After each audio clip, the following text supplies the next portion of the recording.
Hello दोस्तों, स्वागत है आपका सगीर यूनिक स्टडी पर। क्लास 10th के कंप्लीट एनसीईआरटी और बिहार बोर्ड के सिलेबस के साथ मैं हूं सगीर अहमद और यहां आपको मिलेंगे हर चैप्टर के इजी एक्सप्लेनेशन, इंपॉर्टेंट क्वेश्चन और एग्जाम टिप्स, जिससे आप अपने बोर्ड एग्जाम में 100% तैयारी कर सकेंगे। तो चलिए शुरू करते हैं। आज की टॉपिक है प्रश्न वाली 1.2 के क्वेश्चन नंबर 4 से शुरू करेंगे क्वेश्चन नंबर 7 तक। इससे पहले हम लोग क्वेश्चन नंबर 1 से क्वेश्चन नंबर 3 तक बना चुके हैं। इससे पहले अगर आप इससे पहला वाला वीडियो नहीं देखे हैं तो डिस्क्रिप्शन में डाल देता हूँ, आप जाकर देख लीजिएगा। अब शुरू करते हैं क्वेश्चन नंबर 4। तो सबसे पहली बात, क्वेश्चन नंबर 4 क्या कह रहा है पहले उसको पढ़ लेते हैं। देखिए, कह रहा है HCF 306 और 657 बराबर कितना देकर रखा, 9 देकर रखा। आप इसमें देखिए भटक मत जाइएगा कि ये संख्या देकर रखा और टोटल HCF बराबर कितना देकर रखा, 9 देकर रखा। ये इंपॉर्टेंट पॉइंट है। फिर दिया कि LCM बराबर इतना देकर रखा है, लेकिन LCM ज्ञात करना है और ये संख्या देकर रखा है, यानी पहले संख्या बराबर 306 और दूसरी संख्या बराबर 657 और HCF बराबर 9 देकर रखा है, हमें LCM ज्ञात करना है। तो सबसे पहली बात इस क्वेश्चन में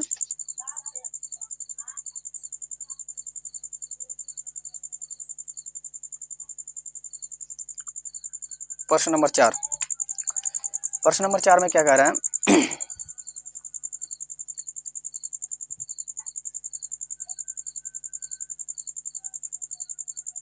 हल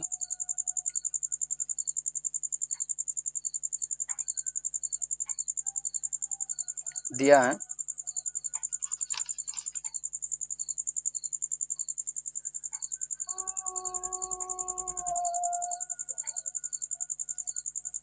HCF बराबर 9, संख्या को n बोलते थे, N1 बराबर 306, संख्या 2 बराबर 657। तो LCM हमें ज्ञात करना है, LCM बराबर हो जाएगा वाट। अब इस क्वेश्चन में हम सूत्र अगर लगाएंगे तो सूत्र से लगा देते हैं।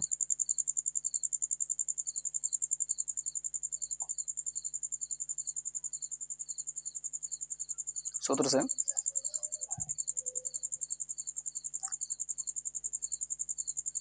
LCM गुना HCF बराबर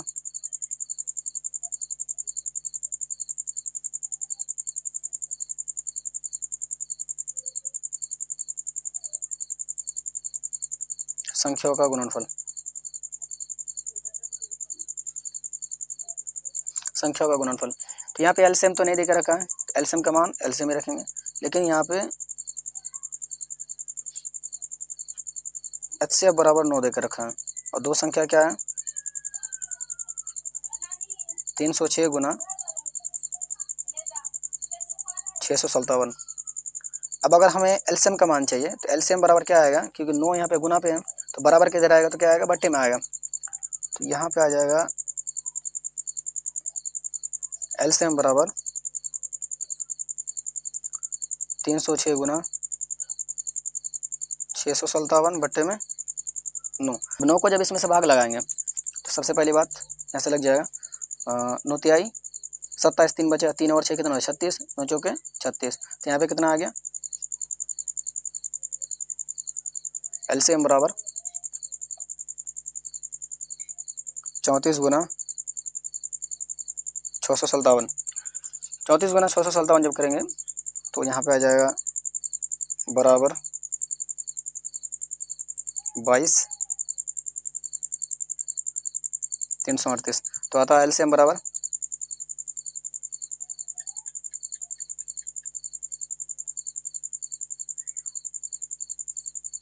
एलसीएम बराबर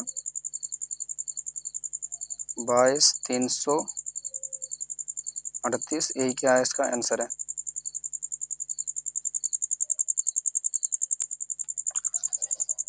क्वेश्चन नंबर 5 में आते हैं। क्वेश्चन नंबर 5 क्या कह रहा है, क्वेश्चन नंबर 5 में आते हैं। 5 क्या कह रहा है कि जांच कीजिए कि क्या किसी प्राकृतिक संख्या n के लिए 6n अंक 0 पर समाप्त हो सकती है कि नहीं हो सकती है। तो सबसे पहले बहुत है, यानी कि 6, तो 6 का अगर आप गुणनखंड कीजिएगा तो 6 का गुणनखंड क्या आता है, 2 तिहाई 6, या तो इसका 2 आ गया और 3 आ गया। लेकिन कोई भी अंक अगर 0 पे समाप्त तब होती है जब उसका गुणनखंड 2 और 5 आ जाए, और जिसका गुणनखंड 2 और 5 नहीं आता है तो वो गुणनखंड जो रहता है 0 पे समाप्त नहीं होती है। तो इसका गुणनखंड में ऐसे लिख देते हैं।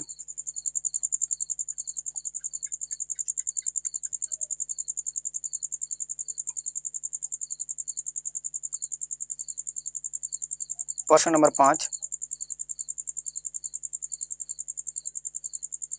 हल।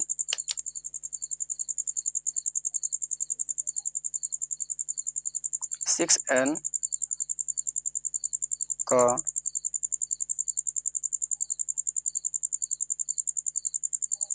अभाज्य गुणनखंड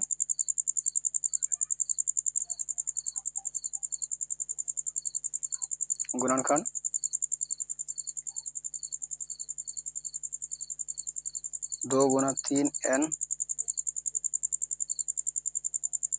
है।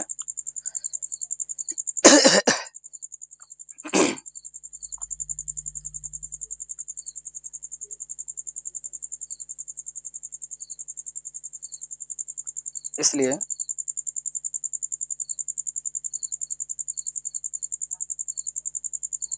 यह अंक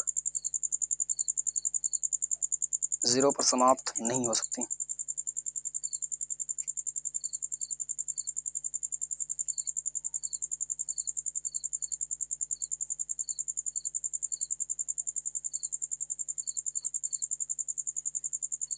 यही आंसर है, 0 पर समाप्त नहीं हो सकती, यही इसका आंसर है। अब आते हैं क्वेश्चन नंबर 6 में। क्वेश्चन नंबर 6 कह रहा है कि व्याख्या कीजिए कि 7 गुना 11 गुना 13 प्लस 13 और 7 गुना 6 गुना 5 गुना 4 गुना 3 गुना 2 गुना 1 प्लस 5 भाज्य संख्या क्यों है। इसे हमें सिद्ध करना है कि यह भाज्य संख्या क्यों है। सबसे पहली बात, ये भाज्य संख्या आपको पहले से नजर आता है। भाज्य संख्या में उसे कहते हैं जिसका 2 से ज़्यादा गुणनखंड हो। अब यहाँ पे गुणनखंड देख रहेगा 7 गुना 11 गुना 13, ये पहले ही 3 गुणनखंड हो गया, तो इसलिए तो भाज्य होगा ही। लेकिन इसमें फिर बता रहा है कि क्यों है, रीजन पूछ रहा है, तो हम इसको रीजन बता देंगे क्वेश्चन नंबर 6 में।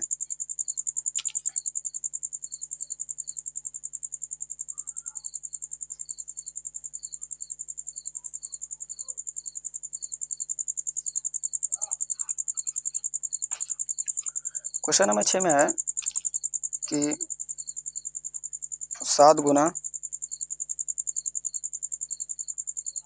11 गुना 13, सॉरी प्लस में है, प्लस समझ लीजिएगा, मिस्टेक हो गया, 13 प्लस 13। तो अगर हम इसको गुना करते हैं 11 7 77, 77 को जब 13 से गुना करेंगे तो आएगा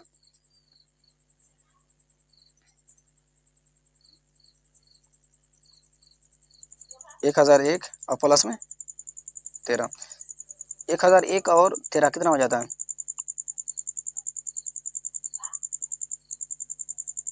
1014। तो इसका 1014 आया। अब अगर आप 1014 का गुणनखंड निकालिएगा तो 1014 का गुणनखंड क्या रहता है, 2 से ज़्यादा है, तब ये क्या कहलाएगा, भाज्य कहलाएगा। तो हम ऐसे कर लिख देते हैं कि चूंकि 1014 के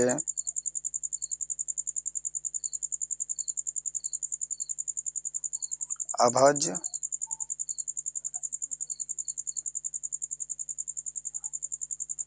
गुणनखंड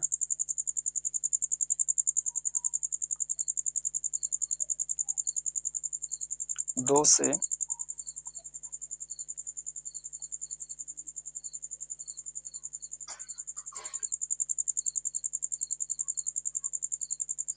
अधिक है।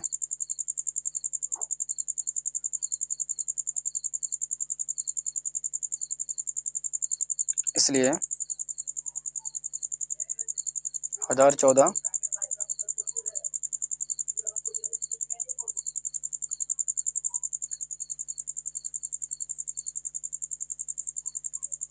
भाज्य संख्या है। अब इसका गुणनखंड के बाद 1014 आया। 1014 का बहुत सारे गुणनखंड होते हैं, यानी 2 से ज़्यादा होते हैं, तब ये क्या कहलाएगा, भाज्य कहलाते हैं। अब आते हैं रीजन नंबर जो दूसरा है, दूसरा में भी है कि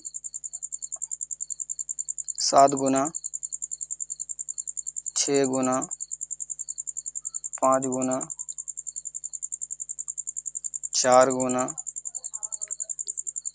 3 गुना 2 गुना 1 प्लस में कितना है भाई, 5 है। अब इसका भी जब इतना गुना इसका सब गुना करते हैं तो गुना करने के बाद कितना आएगा,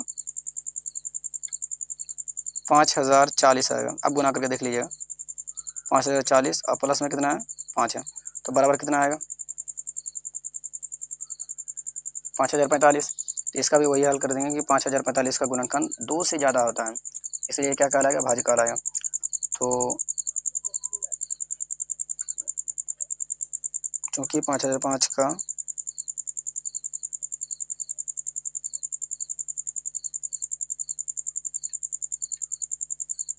गुणनखंड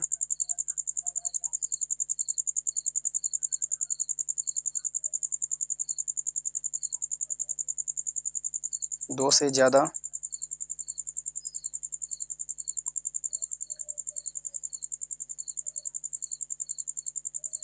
होते हैं,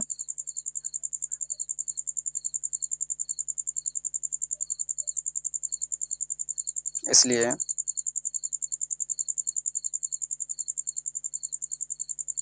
5045 जो है एक भाज्य है, यानी भाज्य संख्या है। ये क्या रहेगा इसका आंसर है। नंबर 7 कह रहा है कि किसी खेल के मैदान के चारों ओर एक वृत्ताकार पथ है। इस मैदान का एक चक्कर लगाने में सोनिया को 18 मिनट लगते हैं, जबकि इसी मैदान का एक चक्कर लगाने में रवि को 12 मिनट लगते हैं।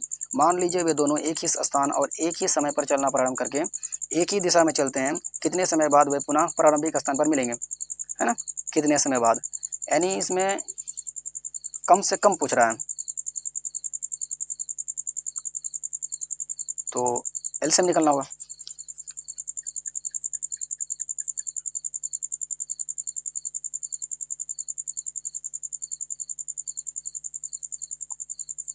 प्रश्न नंबर 7,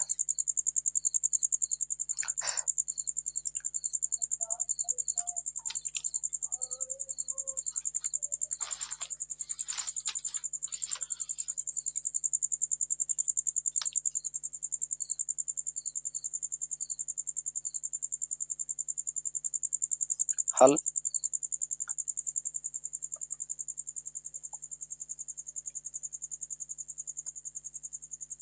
सोनिया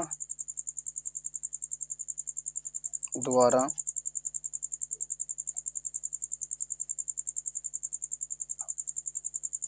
लिया गया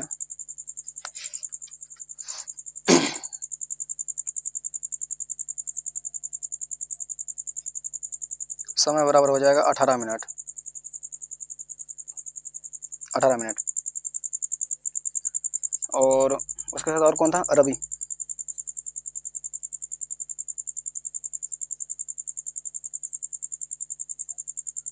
रवि द्वारा लिया गया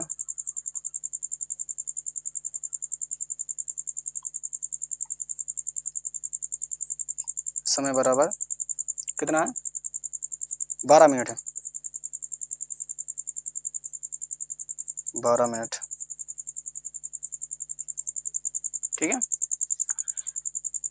अब इसका एलसीएम निकाल लेते हैं। तो एलसीएम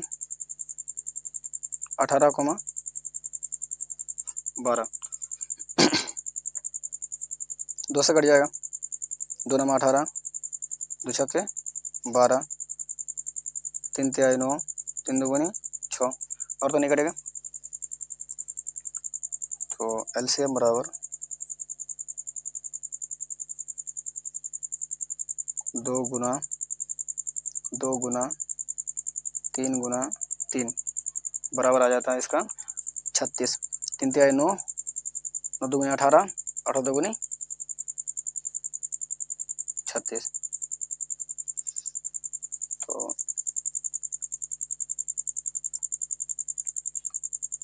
अतः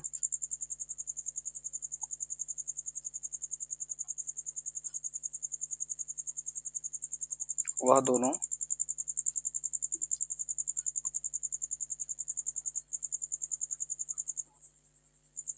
36 मिनट बाद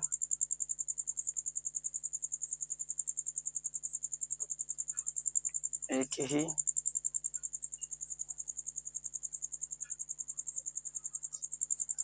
स्थान में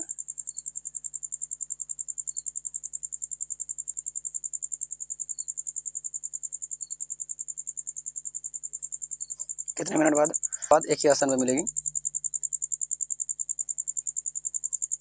तो दोस्तों बस यहीं तक आज का टॉपिक यहीं से समाप्त हुआ। तो दोस्तों आशा है आपको यह वीडियो पसंद आया होगा और आपने यह विषय अच्छी तरह समझ लिया होगा। ऐसे ही और महत्वपूर्ण लेसन और परीक्षा की तैयारी के टिप्स के लिए सगीर यूनिक स्टडी को सब्सक्राइब करें, वीडियो को लाइक करें और अपने दोस्तों के साथ शेयर करें। मिलते हैं अगले वीडियो में एक नए टॉपिक के साथ। तब तक पढ़ते रहिए, आगे बढ़ते रहिए। शुक्रिया, धन्यवाद।